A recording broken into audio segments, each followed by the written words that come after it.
Detective Cole Freeman roams space in search of the missing scientific research ship Atropa. He plays chess with himself and reviews the personal affairs of the crew: Captain Robert McKay, scientist Jacob Sanders, mechanic Andrew Jensen, medic Moira. Suddenly, a danger signal activates. Cole's ship literally stumbles upon an unidentified ship. He tries to communicate with the vessel but receives no response. Only upon approaching does he read its name in amazement: Atropa, although this simply cannot be. Cole switches to manual control and heads to the Atropa. He finds the crew sleeping in cryostasis, and he checks the control system, reading the date on the display with astonishment: March 15th, 2122. He awakens the crew and explains that 38 days ago the ship disappeared from radars and attempts to contact them were unsuccessful. The problem is that it's not March 15, but June 9th. Cole expected to catch up with them only in 98 days, and this is unlikely a coincidence. He introduces himself. He's an officer serving at the outpost from where Atropa departed. Moira tries to say something about the detective, but before she can, the ship shudders from an impact. The next moment, they realize their ship collided with another spacecraft, which turns out to be identical to Atropa. The crew speculates an exact replica of the ship was built, but they chose the name themselves. Could it be that they are on the ship? Jensen reports that their ship lost all external communication equipment, so they can't send any signals. Moreover, the detective's ship has detached from the impact and is now drifting out of reach. But most worryingly, they are losing oxygen, and in 9 to 10 hours, they will suffocate. Cole then proposes a rescue plan. They need to get to Atropa 2. He asks for a magnetic rope to be prepared and puts on a spacesuit. The commander notices a pistol and asks him to leave it, but Cole refuses. This weapon will be with him. Moira escorts Cole to the exit. It becomes clear that they were close, but the woman left on a 15-year mission without saying a word to him.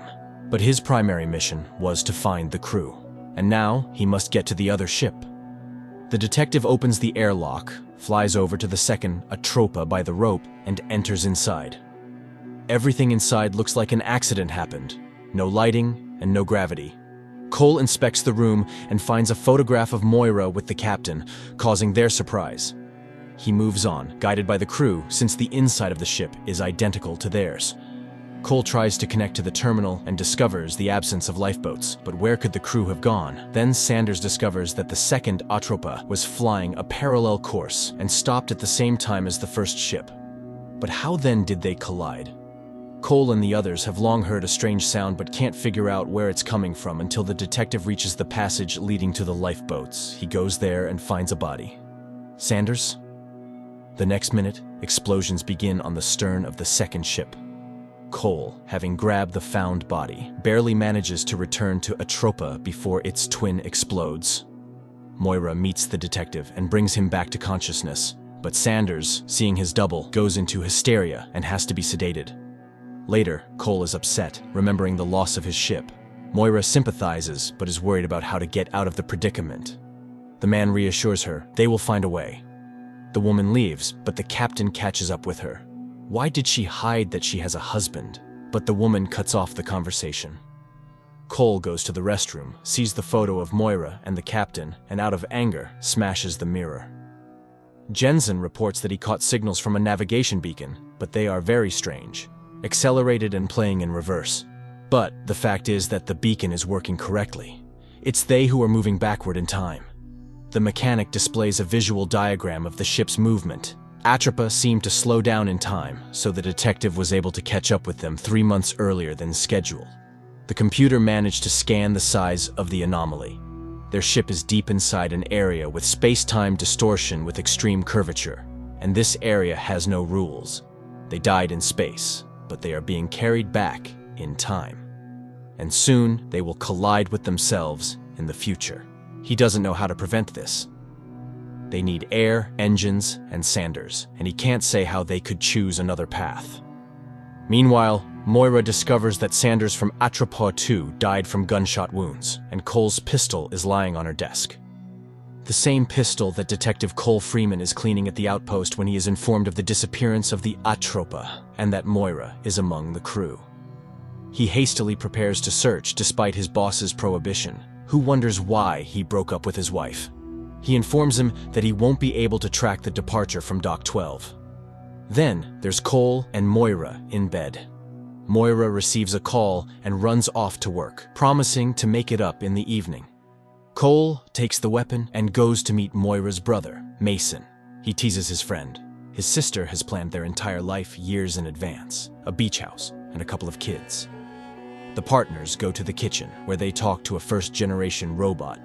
They are looking for a substance dealer, knowing that he rented an android for a while.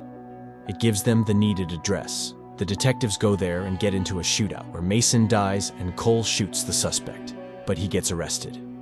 Later, he hands Moira Mason's bloodied medallion, and she leaves. The boss is informed about Cole's unauthorized departure and is given the detective badge left for him.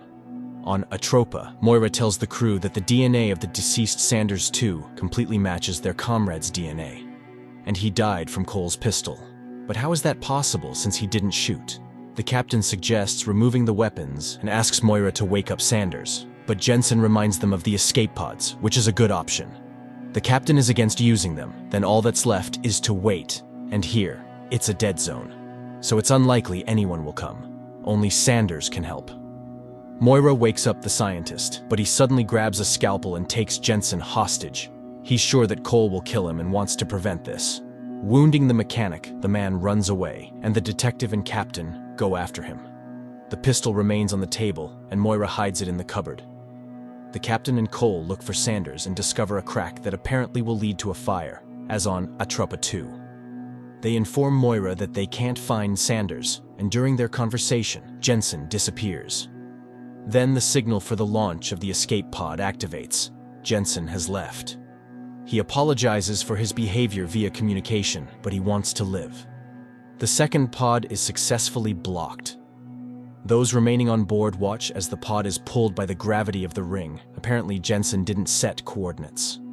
Cole asks to zoom in on the image, and the next moment they realize that the ring around the planet consists of millions of the same escape pods. This means that they have already been here and are experiencing this again and again. Time enjoys their sufferings, but Sanders is still on the ship. He can restore the ship's system. They can change something and try to break out of the loop. People disperse to find the scientist. In just 30 minutes, gravity will shut down, and then Cole admits that he came here only because of Moira.